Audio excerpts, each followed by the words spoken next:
पहला प्रश्न माननीय सभापति महोदय कि अर्थव्यवस्था किसके लिए होती है, ये हमें सोचना होगा।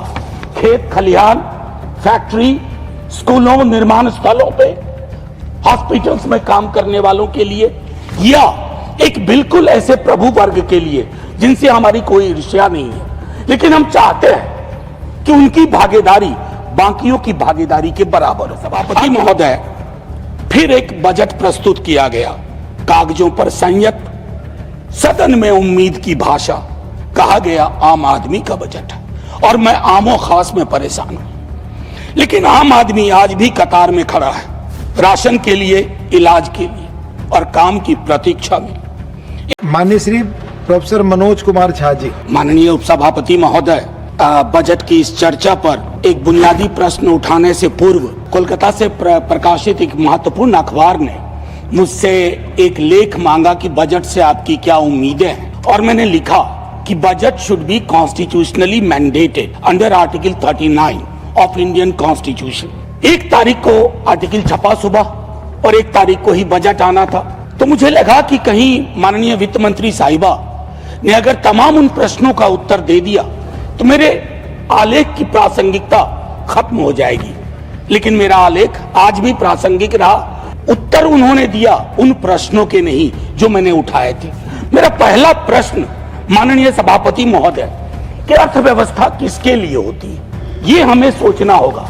खेत खलिहान, फैक्ट्री, स्कूलों, निर्माण स्थलों पे, हॉस्पिटल्स में काम करने वालों के लिए, या एक बिल्कुल ऐसे प्रभु वर्ग के लिए जिनसे हमारी कोई ईर्ष्या नहीं है, लेकिन हम चाहते हैं कि उनकी भागीदारी बाकियों की भागीदारी के बराबर हो।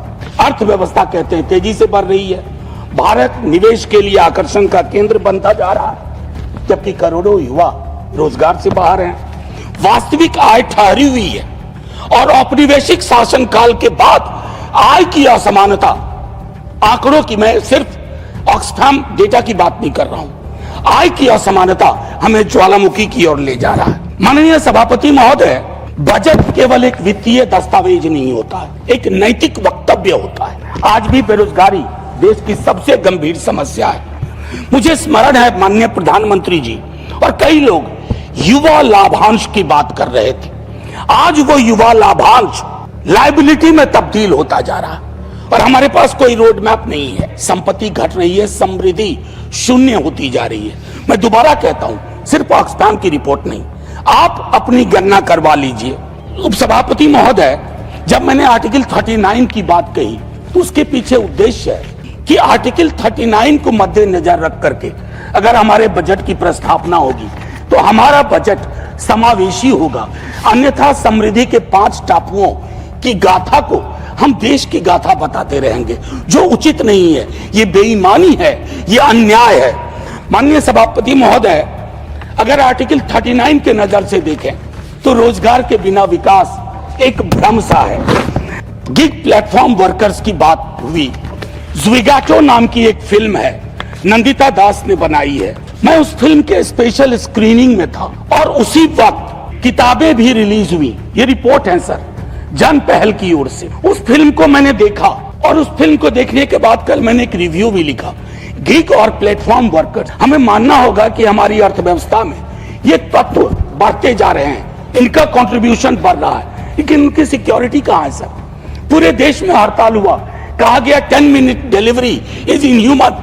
अब इस पे रोक लगा रहे हैं सर, कागजों में रोक लग गया, कागजों के बाहर बदस्तूर जारी है, क्योंकि उनको लगता है कि ये ऐप बेस्ड, जो अगर मैंने रिव्यू में लिखा था कि अगर आज मार्क्स होते ना तो कहते एलिनेशन का चरम है, जहां आप पार्टनर कह करके उस प्लेटफॉर्म के माध्यम से शोषण कर रहे हैं कि प्रगतिशील कराधान पर हम बात नहीं कर पा रहे हैं। जब मैं प्रगतिशील कराधान, प्रोग्रेसिव टैक्सेशन की बात करता हूं तो मैं सफलता को दंडित करने की बात नहीं कर रहा कि अमीरों को उनकी अमीरी का दंड मिले।